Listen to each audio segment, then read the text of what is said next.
Hello everyone, welcome to this channel. Today's topic of discussion is हिजाब controversy. तो आज का जो डिस्कशन का टॉपिक है वो है हिजाब कंट्रोवर्सी। तो हम लोग यहाँ डिस्कस करेंगे हिजाब कंट्रोवर्सी को, और कुछ जो है आर्गुमेंट्स इसके फेवर में होंगे, कुछ इसके अगेंस्ट होंगे, और आफ्टर ऑल एक कंक्लूज़न पे पहुँचेंगे कि हिजाब सही है या गलत। तो चलिए डिस्कस करते हैं तो हिजाब कंट्रोवर्सी को। तो फर्स्ट ऑफ ऑल देखिए कि हिजाब होता क्या है। हाउ हिजाब इज़ डिफरेंट फ्रॉम बुर्का। बुर्का से किस तरीके से अलग है।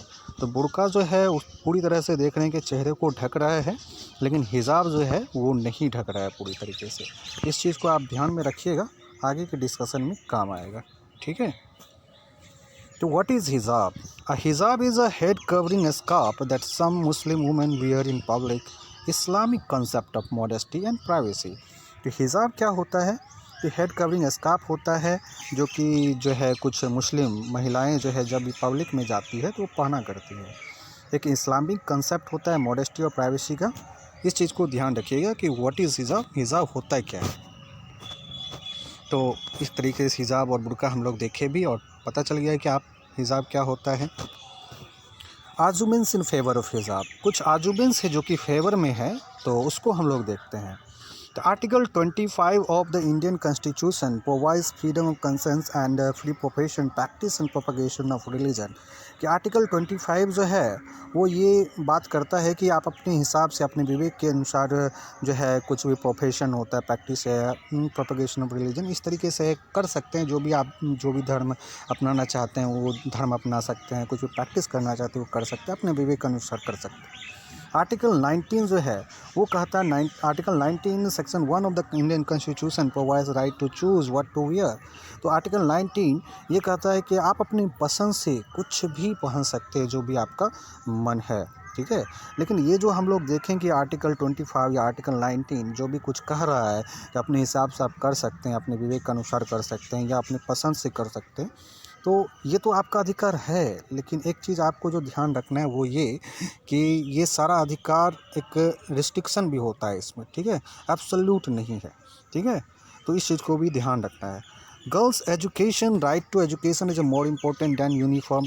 ये तीसरा जो है एक बहुत ही ज़्यादा महत्वपूर्ण फेवर में जो आर्गुमेंट्स आ रहा है वो यही है कि गर्ल्स एजुकेशन जो है वो राइट टू एजुकेशन जो है वो ज़्यादा इम्पोर्टेंट है यूनिफॉर्म से। ठीक है।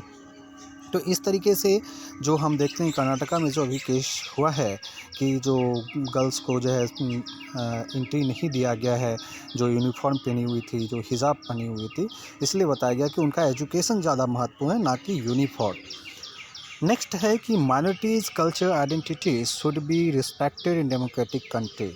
कि माइनॉरिटी कल्चर जो आइडेंटिटी होता है उसका भी रिस्पेक्ट करना चाहिए डेमोक्रेटिक कंट्री में। इस तरीके से ऐसा नहीं है कि उसके आइडेंटिटी को इस तरह से कम किया जाए या उसका रिस्पेक्ट नहीं किया जाए। इस चीज़ का भी आपको ध्यान रखना होगा। Hijab as head scarf is not same as burqa, so can not be consider as security threat. और हिजाब जो है वो एक तरह से हेड स्कार्फ होता है जो कि बुर्का की तरह नहीं होता है, तो इसको सिक्योरिटी थ्रेट के तौर पर भी आप कंसीडर नहीं कर सकते। तो ऐसा नहीं है कि ये सिक्योरिटी थ्रेट है। तो ये सारा जो है फेवर में है कि इस तरीके से आपको जो है इस तरह बैन नहीं करना चाहिए इसको, और इस तरह से जो प्रवेश करने में मना किया गया है वो नहीं करना चाहिए। अब कुछ आर्गुमेंट्स को हम देखते हैं जो कि अगेंस्ट हैं। Arguments against hijab. तो section 133 clause 2 of the Indian Karnataka education act 1983 empower government education institute to have uniform dress code. तो सेक्शन 133 जो है कर्नाटका एजुकेशन एक्ट 1983 का एम्पावर करता है गवर्नमेंट को, जो गवर्नमेंट को इस तरह से एम्पावर करता है, गवर्नमेंट एजुकेशन इंस्टीट्यूट को एम्पावर करता है कि जो एक यूनिफॉर्म ड्रेस कोड हो। ठीक है। तो इस तरीके से आप देख सकते हैं कि हिजाब is not part of prescribe dress code, और हिजाब जो है एक प्रिस्क्राइब ड्रेस कोड का पार्ट नहीं है। इसलिए तो कंट्रोवर्सी खड़ा हो गया ना कि देखिए स्कूल कॉलेज होता है, उसका कोड होता है, उसको फॉलो करना चाहिए। बाकी जगह पे आप अपने मन से पसंद से पढ़ना कीजिए, लेकिन वहाँ पे तो आपको इस चीज़ को फॉलो करना चाहिए ना।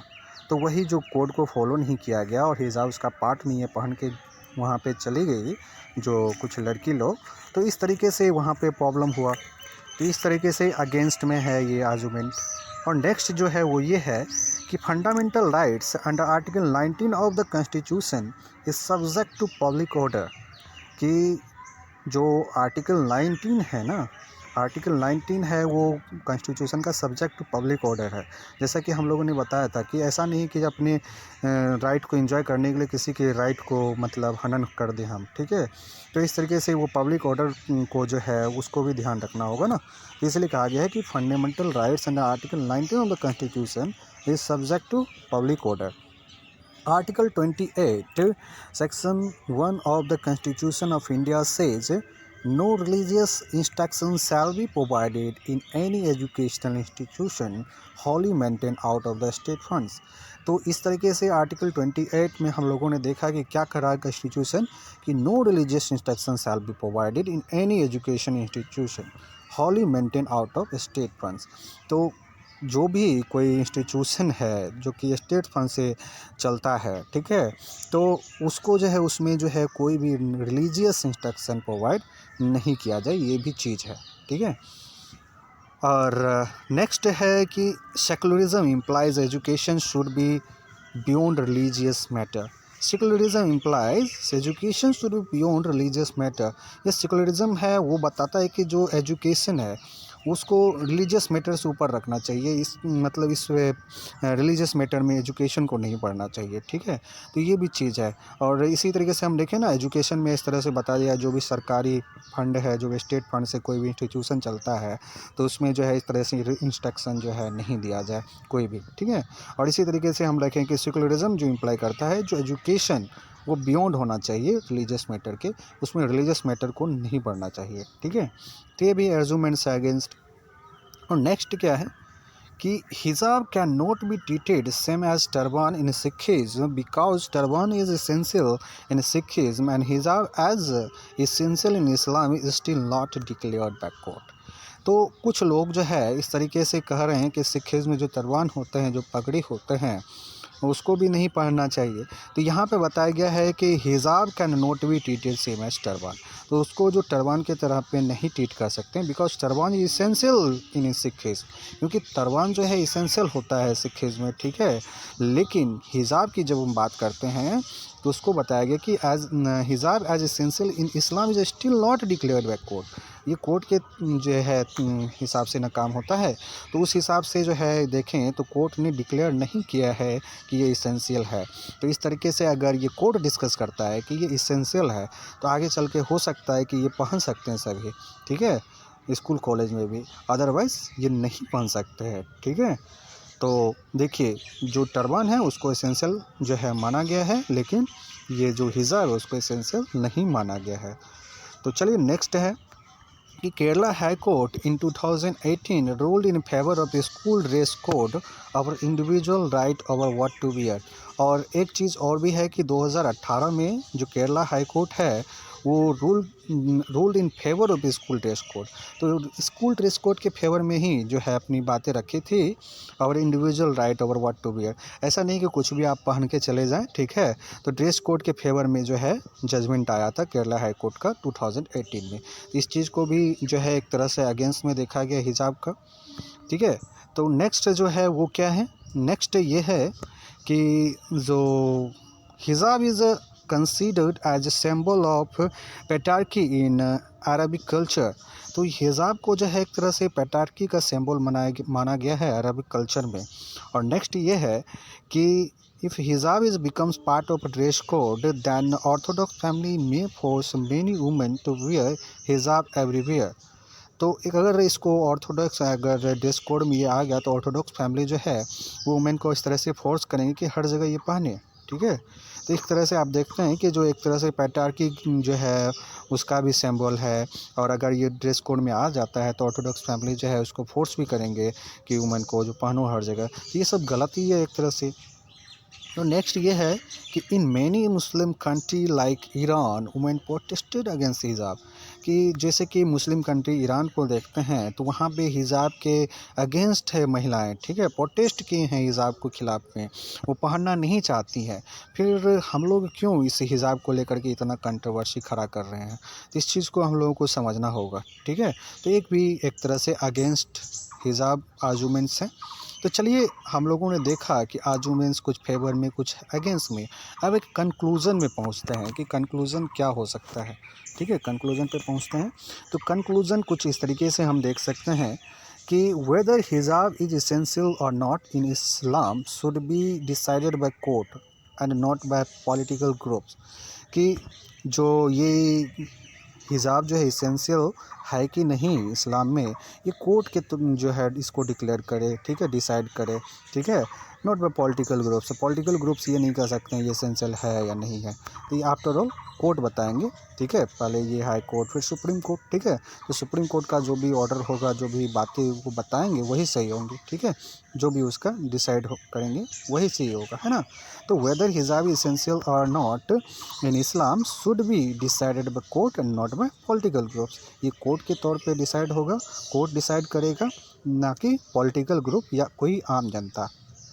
नेक्स्ट है classroom should not be polarise in religious line as it is threat to unity and diversity of our country. तो क्लासरूम को ये पोलराइज नहीं करना चाहिए रिलीजियस लाइन पे। ठीक है, एक तरह से ये थ्रेट होता है यूनिटी और डाइवर्सिटी जो हमारी कंट्री का है एक तरह से। तो इस तरीके से आपको समझना होगा कि classroom should not be polarise in religious line as it is threat to unity and diversity of our country. तो क्लासरूम को इस तरह से पोलराइज नहीं करना चाहिए, रिलीजियस लाइन पे आपको ध्यान रखना होगा। ठीक है, तो ये रिलीजन से अलग रखना चाहिए जो भी हमारे क्लासरूम है, जो हमारे इंस्टीट्यूट है एजुकेशनल। और नेक्स्ट ये है कि article 51A Clause H of the Constitution of India provides for the development of scientific temper as fundamental duty। और ये जो 51A है वो बताता है कि हमारा जो साइंटिफिक टेम्पर, जो डेवलपमेंट ऑफ साइंटिफिक टेम्पर जो है एज अ फंडामेंटल ड्यूटी। ठीक है, तो साइंटिफिक टेम्पर को as a fundamental duty develop करने की बात हुई है आर्टिकल 51A में।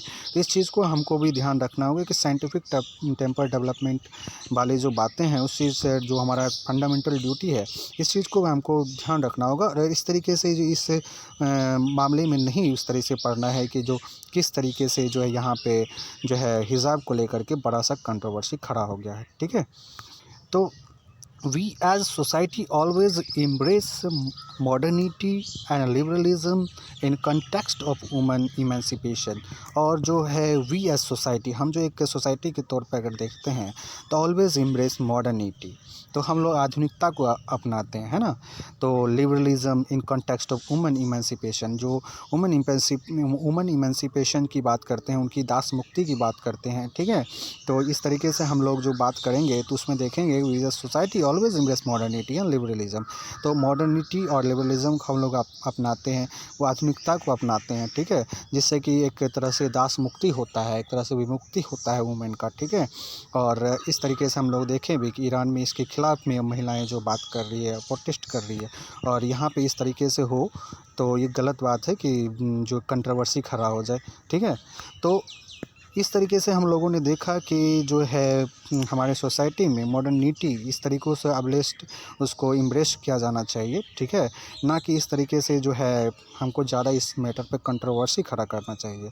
We as a society always embrace modernity and liberalism in context of women emancipation, इस चीज़ को भी ध्यान रखना होगा।